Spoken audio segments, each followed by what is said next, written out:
So welcome to another tour video brought to you by PlaySafe Productions. So the video today is for Koje Island, which is in the south of South Korea. So we found a bit of an old castle, just the base wall of it, and so we decided to go up. Now there had been some rain the day before, so it doesn't look that steep, but it's actually quite slippery. And the grass was actually the worst because it was just so wet on the top. Like I said, it doesn't look wet. I was running a Metzeler Karoo 3 tire, which is pretty much finished, so every time I put the power down, it just tended to slide side to side. And I found the same on braking. Every time it kind of slipped on braking, it just goes side to side, so I've since changed the tire. Now this is my friend, he's running a Korean tire. I'll have to get the name of that one. But you notice when he goes down, he was just keeping straight, so I've actually changed my tire to the same tire as he's got.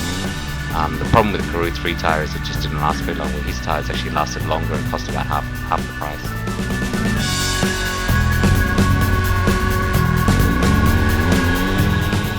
So after that we just headed out on some, continued in the mountains on some of these trails. But the trails were in pretty good condition. You can see there are some wet patches here and there, but considering we had quite a bit of rain the day before, the trails look quite good. They're fairly solid, a little bit slippery in parts, but not too bad at all, and pretty well kept as well. So we continued along these trails for a while. I'm just finding a way, so this is the first time we've been up this way before, so they're all kind of new roads for us.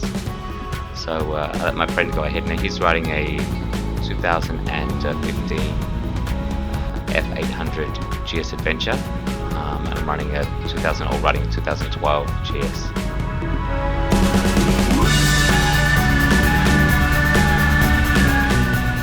It was quite nice as we rode along these mountains. You could see all the mountainsides, and at times when the trees kind of opened up, you could look right down into the valleys. Another times it looked almost tropical, so there's some pine trees around as well, which is kind of more normal for South Korea. But sometimes underneath the canopies it was looking a little bit tropical, partly because we're in summer and partly because we're in the wet season as well. I just thought I'd give my friend another chance to go ahead first. Most of the time I lead. I'm not sure why. I think it's easier for him if I lead and show him the way. But I let him lead for a while, and then we'll back onto the trails again. And when I go riding, I always say it's an adventure, and GS bikes are all about the adventure. So I saw a sign saying there's a trail that's around 700 meters. So I thought, we'll take a look down there. Now from the growth I thought, well, the road hasn't been used in a while, but the roads that we've been running were really good all day, so I thought if I could just find the path, even if it's a bit overgrown, I'll be fine. So decided to ride through this stuff, which is a little bit dangerous because you're not sure if you're going to hit a rock or a hole or anything like that.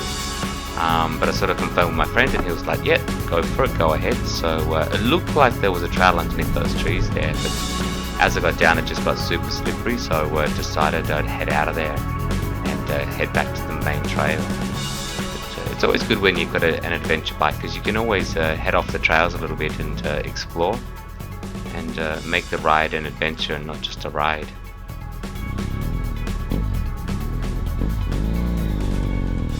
So after running for about an hour and a half off-road, we kind of got to the end of the road, and we're at the top of one of the mountains, and there's this little nice little picnic spot. So there's a couple of guys that have driven their cars in, so obviously the roads, they're not that bad, and the people were very nice actually. They gave us some fruit, so they gave us an apple and some pear, so that was nice. After that we headed off down the mountain to get some lunch, and we had a nice lunch, and then this area of the island is the southern part of the island. It's quite a famous area, and it's in the last 10 years it's really been built up. There wasn't much here before, but I saw a nice coffee shop, so I thought it'd be a nice chance to stop off and just take a break, which is a good idea. Now at this point a friend had also joined from another city. Now he's not riding an adventure bike, but the afternoon we're just riding along the mountains anyway, so it wasn't too bad at all. So after coffee it was around 5 o'clock, so we started to head back. You can see the rice fields. The rice fields look quite pretty, and off to the left hand side you can actually see the water, so there's kind of a bit of an inlet there as well. So my friend Chris, he's got his new 250cc bike, so when we got onto a nice long straight section he decided he'd overtake me. So I'm doing about 120 here, so he got up to, I'm guessing, around the 140 mark, which is not bad for a Korean made 250cc bike. And this this is us kind of leaving the island, so you can see it's just beautiful this time of day. So it's around 6 p.m. and the roads are just fantastic. In different parts of the world, you know, the road conditions vary, but in South Korea the roads are extremely good condition. These roads are used for cars and bikes. Some of the expressways are even better, but they're only used by cars. And this is just heading over the bridge, so going back onto the mainland, and that was basically the end of our day. So great ride, and hopefully we'll be able to get down there again soon. So I hope you enjoyed. Don't forget to subscribe and also give us a thumbs up.